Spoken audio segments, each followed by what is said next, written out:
15 IPA 1. Hari ini kita akan melanjutkan materi sebelumnya bahwa kalian sudah dibentuk kelompok dari kelompok 1 sampai kelompok 4. Ini adalah penampilan kelompok 1. Jadi sekarang selamat mengikuti presentasi dari kelompok 1. Silakan.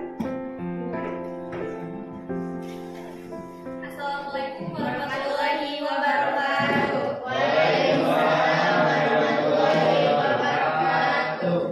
Yang terhormat Ibu Kartini selaku guru mata pelajaran Bahasa Indonesia dan teman-teman yang saya cintai. Pertama-tama marilah kita panjatkan puji dan syukur kehadirat Allah Subhanahu wa taala karena telah memberikan kesempatan sehingga kita dapat berkumpul dengan keadaan sehat walafiat. Langsung ke perkenalan saya. Perkenalkan, nama saya Anita sebagai moderator. Perkenalkan, nama saya Nolatika sebagai pemateri. Perkenalkan, nama saya Rali Sobian sebagai pemateri juga. Perkenalkan, saya Silwati sebagai pemateri. Perkenalkan, nama saya Sabri sebagai pemateri. Perkenalkan, nama saya Dewi Kalista sebagai moderator. Baik, langsung saja ke sesi yang pertama, yaitu pembukaan dengan mengucapkan basmalah bersama-sama. Bismillahirrahmanirrahim. Selanjutnya, untuk sesi yang kedua, yaitu penyediaan materi yang bertema pendidikan kurikulum merdeka. Untuk pemateri, saya persilakan.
Definisi teks editorial.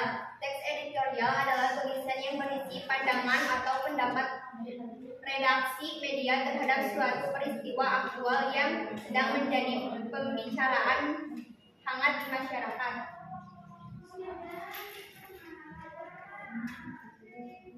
Untuk pemateri selanjutnya dilanjutkan oleh pemateri 2. Struktur teks editorial. Pengenalan isu. Penulis menyampaikan yang kehendak dibahas. Penyampaian argumentasi. Penulis mengomentari peristiwa berdasarkan fakta-fakta yang ditemukan di lapangan. Tujuan adanya argumentasi atau pendapat pada bagian ini adalah untuk mempengaruhi pembaca. Penegasan ulang. Penulis menawarkan solusi yang bisa dilakukan oleh pihak-pihak terkait menghadapi persoalan berikut. Untuk materi selanjutnya dilanjutkan oleh pemateri 3. Fakta dan opini. Fakta dan opini merupakan dua hal yang saling berkaitan dan memuatkan dalam teks editorial. Fakta adalah data atau bukti atas suatu kejadian atau peristiwa, sedangkan opini adalah sudut pandang atau argumen yang coba diangkat oleh penulis.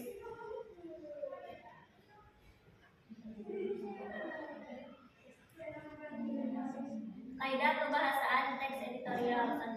Kata populer digunakan dalam komunikasi sehari-hari. 2.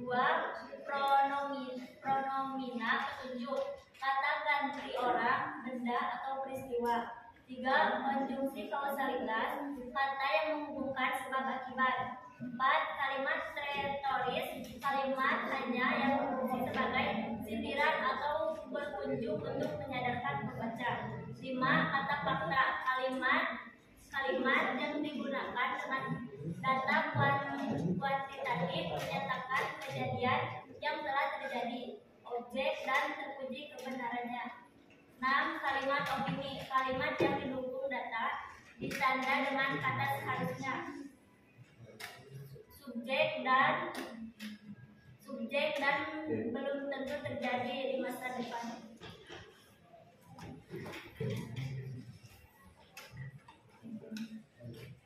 Artikel Kurikulum Merdeka adalah salah satu inisiatif terbaru dari Kementerian Pendidikan dan Kebudayaan Indonesia untuk mengatasi tantangan dalam sistem pendidikan. Kurikulum ini dirancang untuk memberikan lebih banyak fleksibilitas kepada sekolah dan guru dalam menggambarkan metode pembelajaran yang sesuai dengan kebutuhan siswa.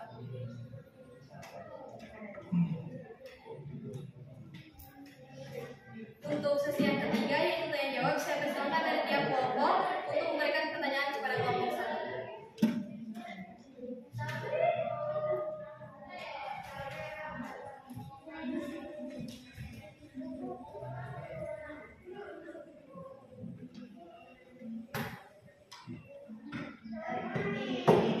Tema tentang pendidikan. Yang sedang booming diangkat tentang kurikulum merdeka tahun lalu.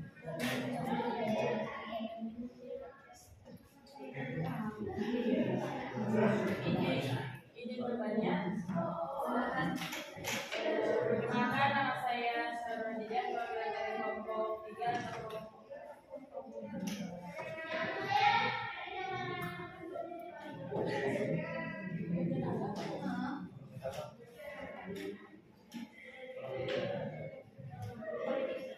Kelompok politik. Pertanyaannya, apakah kurikulum merdeka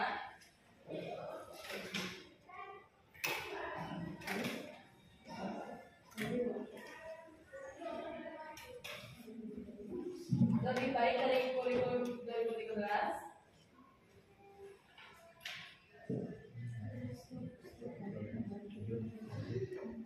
Atau malah lebih buruk?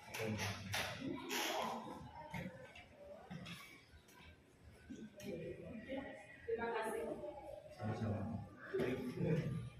Apakah ada pertanyaan dari kelompok lain? Assalamualaikum warahmatullahi wabarakatuh. Perkenalkan, nama saya Fitri Adelia Septi. Saya perwakilan dari kelompok 4, yaitu kelompok sosial. Di sini saya akan dengan kalian mengenai kurikulum merdeka. Terima kasih.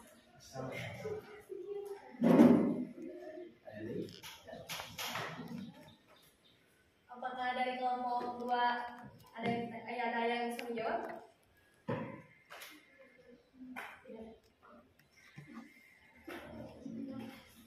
Izin mendiskusikan jawabannya. Dari pertanyaan kelompok 3, untuk menjawabnya saya persilakan kepada yang mulai. Pertanyaannya tadi, apakah kurikulum merdeka lebih baik daripada kurikulum atau malah lebih buruk?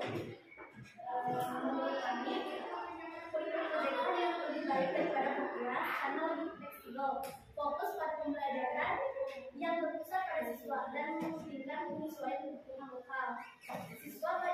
Siswa punya kebebasan dalam memilih mata pembelajaran sesuai dengan minatnya, namun tantangannya ada di kesiapan sesuai minat tersebut. Namun tanggapannya ada di kesiapan guru dan sekolah untuk menerapkan kebebasan ini secara efektif. Jika tidak siap, maka kurikulum ini bisa membuat pembelajaran jadi kurang berkala dan dibanding kurikulum yang tersusun. Apakah jawabannya? Terima kasih. Izinkan kami menjawab pertanyaan dari kelompok 4. Tadi pertanyaannya dari kelompok 4, bagaimana pandangan kalian mengenai kurikulum merdeka? Menurut pandangan kami, mengenai kurikulum merdeka adalah sebagai langkah maju karena memberi kebebasan lebih bagi siswa dan guru, fokus pada kreativitas, minat dan kebutuhan individu, namun keberhasilannya tergantung pada kesiapan guru dan sekolah dalam mengimplementasikannya. Ya,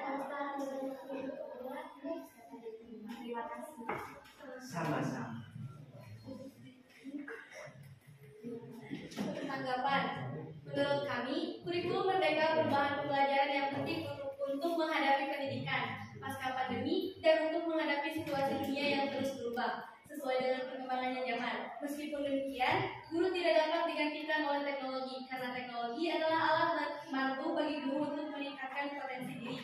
Selain itu, teknologi juga dapat membangun motivasi dan minat belajar peserta didik.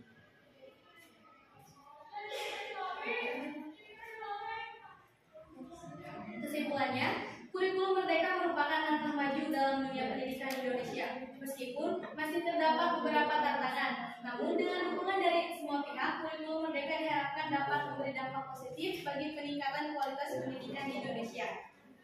Baik, untuk sesi yang terakhir yaitu penutup dengan mengucapkan hamdalah bersama-sama. Alhamdulillahirobbilalamin. Mungkin cukup sekian presentasi dari kelompok 1. Mohon maaf bila ada salah kata. Wabillahi taufiq wal hidayah. Wassalamualaikum warahmatullahi wabarakatuh. Baik, terima kasih. Jangan dulu beranjak. Gimana teman-teman penampilan dari kelompok 1?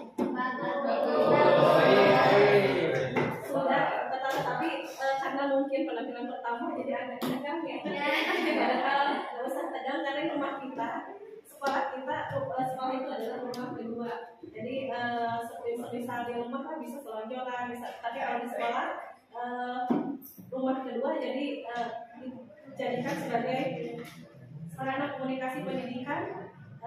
Jadi kita lebih rileks ya, walaupun misalnya ini ada itu keyakinan kelas, tapi anggap saja ketika kita di rumah bagaimana belajar seperti itu. Kemudian boleh sambil duduk agar tidak pegal ya.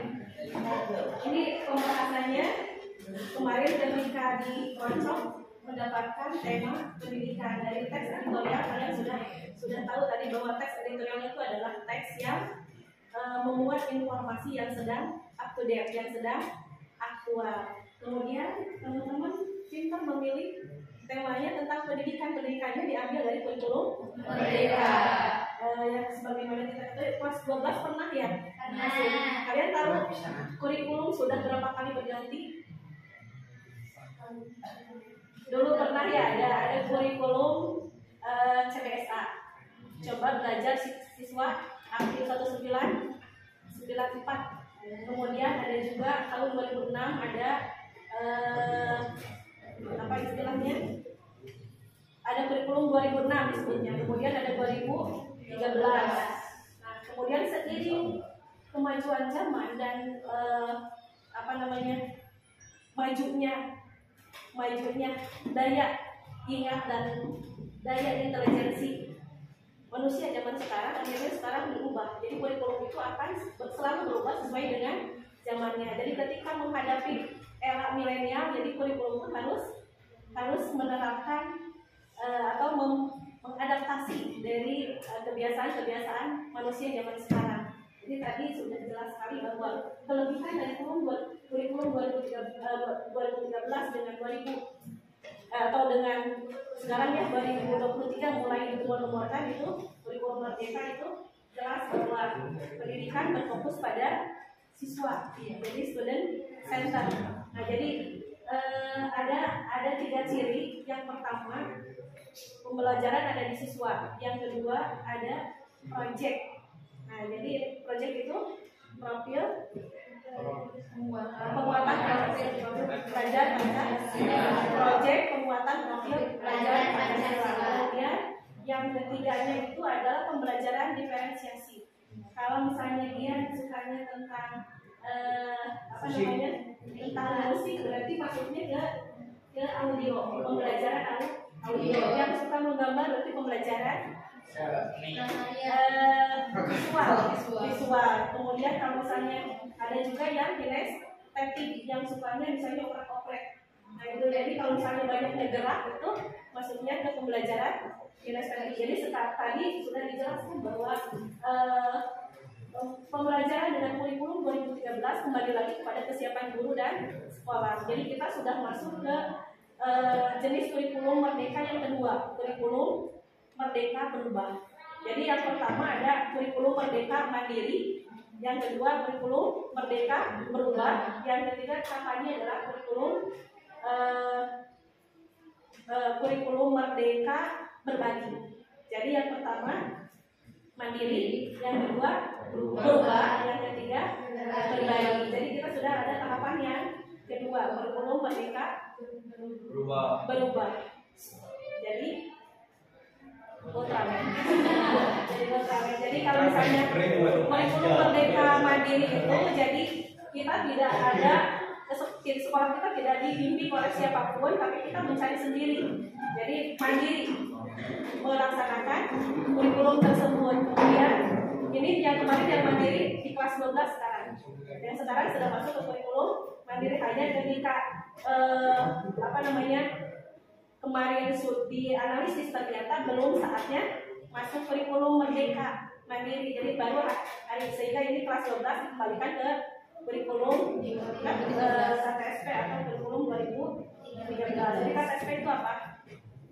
Kurikulum tingkat satuan pendidikan. Jadi tapi kembali lagi, apa itu kurikulum? Tahu tidak kurikulum? Kebetulan Ibu sebagai wakil kepala sekolah jurusan kurikulum, tahu tidak kurikulum? Dulu di kelas 10 kan sudah ya. Jadi kurikulum itu adalah seperangkat perencanaan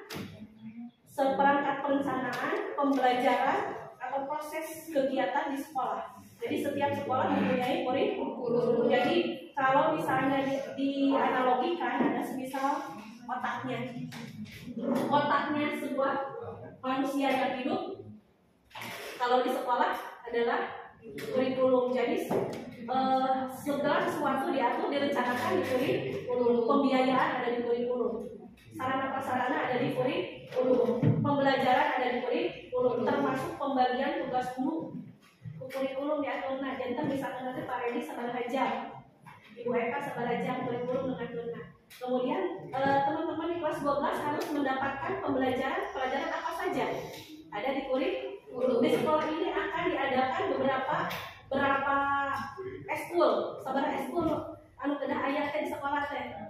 Jadi berapa biaya per eskulnya? Formis sabarha mungkin anggaran setiap tahunnya. OSIS berapa anggaran setiap tahunnya? Masukkan ke kurikulum. Jadi kurikulum itu semua dari hal yang terkecil sampai nanti rencana mendatang itu ada di kurikulum. Jadi kalian jangan hanya membaca kurikulum itu apa, tetapi belum tahu isinya apa. Jadi kurikulum itu adalah seperangkat perencanaan segala proses pembelajaran atau pendidikan di sebuah sekolah. Jadi semua diatur oleh kurikulum, termasuk jadwal, termasuk peraturan akademik, kemudian kode etik guru, kemudian kalau guru mendapat pelanggaran kemudian ditegurnya dari mana, keyakinan kelas kalau di sekolah, kalau guru melanggar berarti ada kode etik, perlu ditegur atau perlu ditindaklanjuti. Termasuk juga siswa, kalau siswa sebelum masuk ke sekolah diproses dulu di kelas. Itulah kurikulum. Baik, penampilan yang pertama, kelompok pertama sudah cukup bagus dan mudah-mudahan kelompok 2 dan selanjutnya lebih bagus lagi. Ya. Sekarang akan dilanjutkan kelompok 2 atau